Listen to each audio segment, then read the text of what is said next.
우린 지금 사도행전을 읽어가고 있습니다. 사도 바울이 붙잡히게 되고 또 그의 삶이 얼마나 힘겹게 하루하루를 살아가고 있는가를 우린 하나님 말씀을 통해 잠시 한번 묵상할 수 있게 됩니다. 예루살렘에서도 그런 매를 맞게 되고 또 수많은 사람들이 그를 죽이겠다고 결사를 하는 그런 일들을 보게 됩니다. 그렇게 된 상황 가운데 백부장과 천부장의 도움을 통해 사도 바울이 오늘 말씀처럼 가이사랴라는 곳으로 이제 옮겨오게 됩니다. 그곳에 총독을 만났지만 그를 그렇게 별로 달가워하는 것처럼 보이지는 않습니다. 또 그에게 관심이 있는 것처럼 보이지도 않습니다. 그래서 너를 고소하는 자들이 오면 그때 가서 너를 신문하리라 라고 그를 방치하는 모습을 발견하게 됩니다.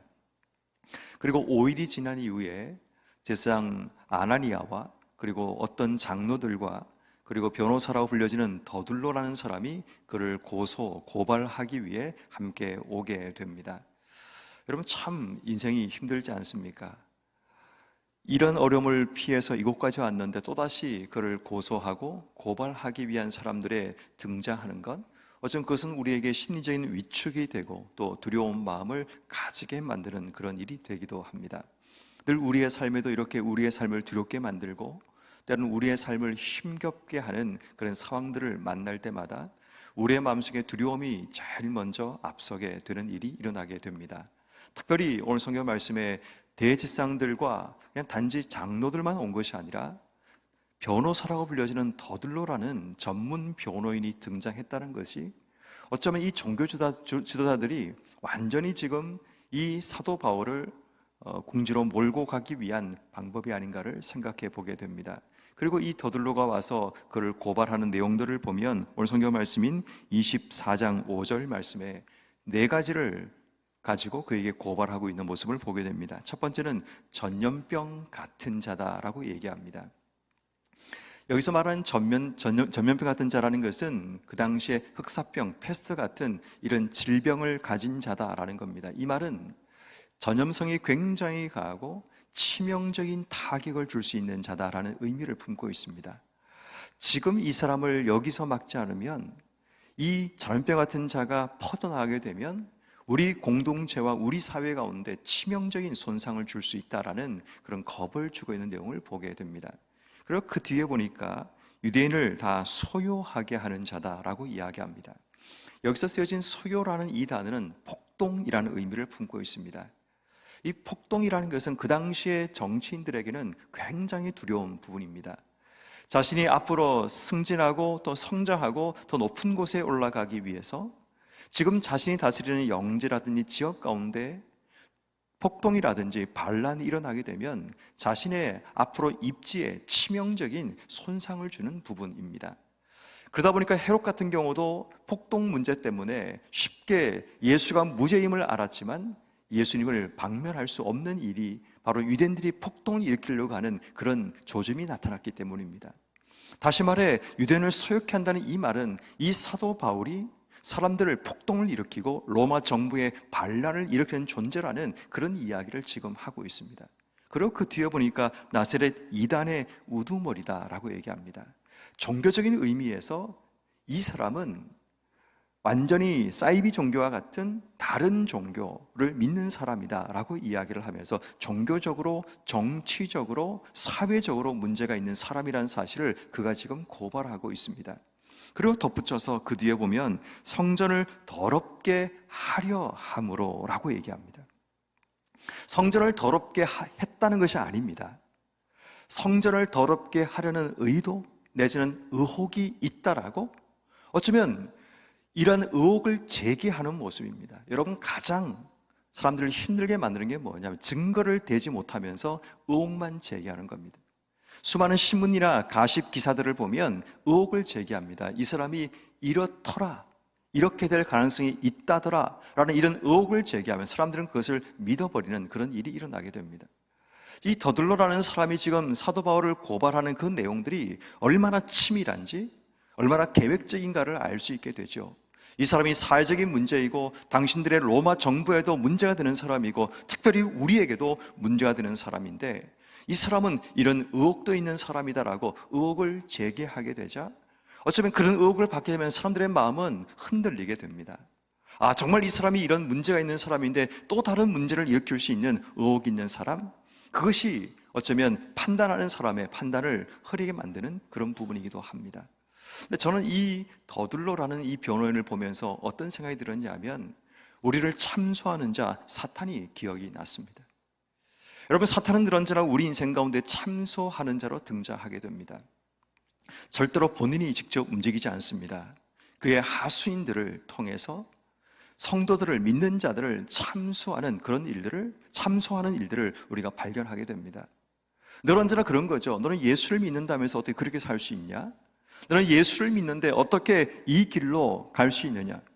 너는 예수를 믿는다고 하면서 어떻게 그런 삶을 살 수 있느냐고 우리를 참소하는 순간 우리의 마음속에 그 참소가 우리에게 불안과 두려움이 되어서 참소가 우리의 삶을 흔들어버리는 그런 일이 일어나게 되는 겁니다. 늘 사탄은 우리를 참소하게 되고 참소를 당하는 우리의 마음은 그 말이 맞음을 또 기억하게 되어서 늘 불안과 두려움 속에 인생의 삶을 살게 되는 그런 일이 벌어지게 됩니다. 근데 더 문제는 오늘 보면 9절 말씀에 보니까 유대인들도 이에 참가하여 이 말이 옳다 하니라 라고 얘기합니다. 그렇게 종교 지도자들인 대상과 장로들이 함께 모여 있습니다. 그리고 전문 변호인인 더둘로가 그 자리에서 참소를 하고 있습니다. 그리고 수많은 군중들인 유대인들이 옳다라고 함께 동조하는 일이 벌어지게 됩니다. 여러분, 이런 상황이라면 사도 바울은 빠져나갈 수 있는 방법이 있을까요? 여러분, 우리의 삶을 절망하게 만드는 일이 바로 이런 것 아닙니까? 누가 나를 비난합니다. 참소합니다. 그 뒤에는 든든한 배경이 있어 보입니다. 수많은 군중들이 그들의 말에 동조합니다. 아무도 내 말을 들어주지 않고 아무도 내 말을 믿어주지 않는 그런 상황이 우리 앞에 생겨나게 됩니다. 아무리 아니라고 이야기해도 사람들은 믿을 생각이 없습니다. 그들의 논리와 그들의 생각 가지고 자꾸만 몰아가다 보니까 우리 인생에는 어떠한 희망도 보이지 않는 그런 삶이 생겨날 때도 있다라는 사실입니다. 어쩌면 지금 사도 바울이 당하고 있는 위기와 어려움이 바로 그런 상황이라는 사실입니다. 그러면 오늘 우리는 이 말씀을 읽으면서 몇 가지 우리의 삶을 돌아보면서 우리가 정말 주어진 삶의 자리에서 혹시라도 이러한 상황에 이를 수도 있고 또 때로는 내가 그런 자리에 있을 수 있었다는 사실을 한번 기억하면서 오늘 하나님 우리에게 무엇을 말씀하시는가를 우린 주의해서 들어야 합니다. 그 첫 번째 우리가 기억해야 될 말씀은 참소하는 자들의 말에 우리의 마음이 흔들리지 말아야 한다는 겁니다. 사탄은 늘 언제나 사람들을 통해서 우리를 참소하고 고발합니다. 사소하고 작은 것을 누군가를 통해 나에게 지적하거나 나를 비난하거나 나를 고소하는 일이 일어날 수 있습니다. 우리가 사는 올 하루 우리의 삶에도 때로는 우리의 가족의 입을 통해 아니면 내 주변의 친한 사람들의 입을 통해 아니면 전혀 모르는 누군가의 입을 통해 나를 참소하고 나를 고발하고 나를 힘겹게 비난하는 그런 말이 우리 속에 있을 수 있다는 겁니다. 그때 우리가 떠올려야 될 한 가지는 뭐냐면 참소하는 자 사탄을 떠올려야 됩니다.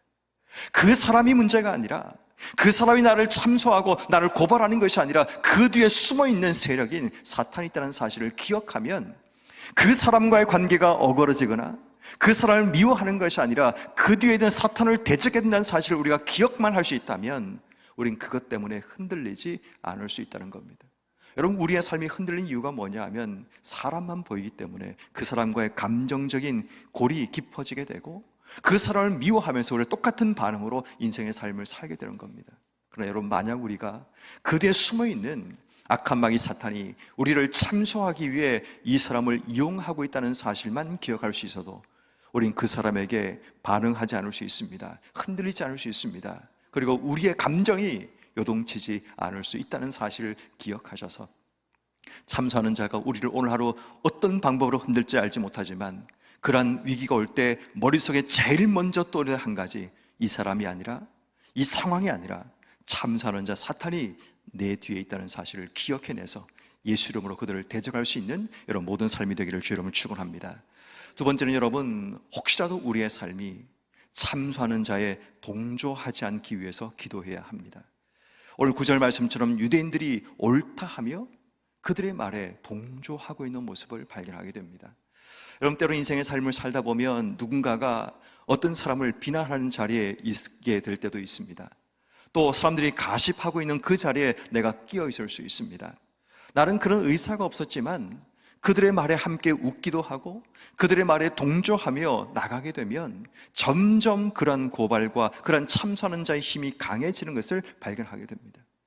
때로는 여러분, 우리의 삶의 자리가 그런 자리에 있을지라도 그들의 동조하고 그들과 함께 누군가를 비난하고 가십을 하는 그런 삶을 사는 것이 아니라 오늘 하나님께서 우리에게 원하시는 삶은 그런 삶에서 떠나는 것을 원하시는 겁니다. 그러한 삶에 동참하지 않기를 원하시는 겁니다. 유대인들이 옳다고 소리치고 함께 동조함을 통해 변호사의 말에 권위가 더해지게 되고 그의 말에 힘이 더해지는 그런 일이 벌어지게 되는 겁니다. 왜 자꾸 이런 거짓말이나 이런 가십이 퍼져나간가 하면 동조하는 사람들 때문입니다.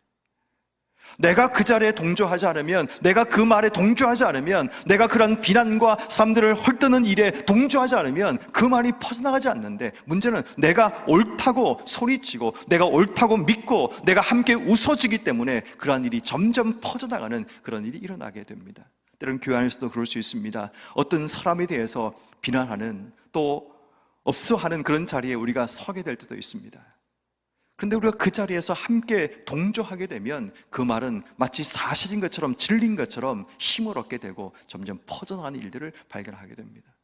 그럴 때 여러분, 우리의 삶은 떠나거나 그렇게 이야기하지 말자라고 멈출 수 있는 그런 지혜가 우리에게 필요하다는 겁니다. 그러므로 오늘 하루 우리가 기도하면서 하나님, 혹여나 내가 그러한 누군가를 비난하는 자리, 가십 자리에 내가 서 있게 될 때 하나님, 내가 그 자리에 지혜롭게 하나님의 사람답게 행동할 수 있는 그런 사람이 되게 해주시기를 기도해야 합니다. 왜냐하면 그것이 우리의 영을 흔들어 버리고 우리의 마음을 불편하게 만들고 성령께서 내 속에 역사하지 못하게 막을 수 있다는 겁니다.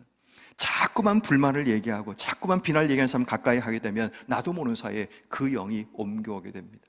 내 마음속에 편함이 없습니다. 매일마다 지옥 같은 삶이 그 사람으로 인해 내 삶 속에 형성될 수 있다는 사실을 기억하셔서 오늘 하루 기도하면서 하나님, 그러한 자리에 내가 있지 않게 해주시고 그러한 자리에 있을 때에 그들의 말에 동조하지 않는 삶이 되기를 기도하는 여러분 한 분 한 분 되기를 주 여러분을 축원합니다.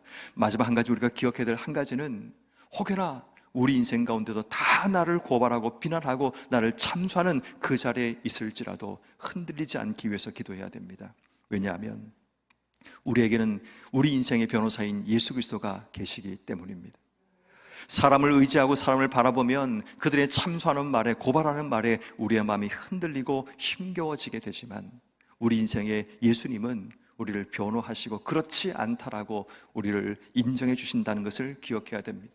세상에 인정받으려고 하지 말고, 사람들에게 인정받으려고 하지 말고 하나님께 인정받기 위해 기도하고 준비하는 우리의 삶이 되기 위해서 기도해야 합니다. 이게 진짜입니다. 세상의 인정은 시간이 지나면 바뀌어집니다.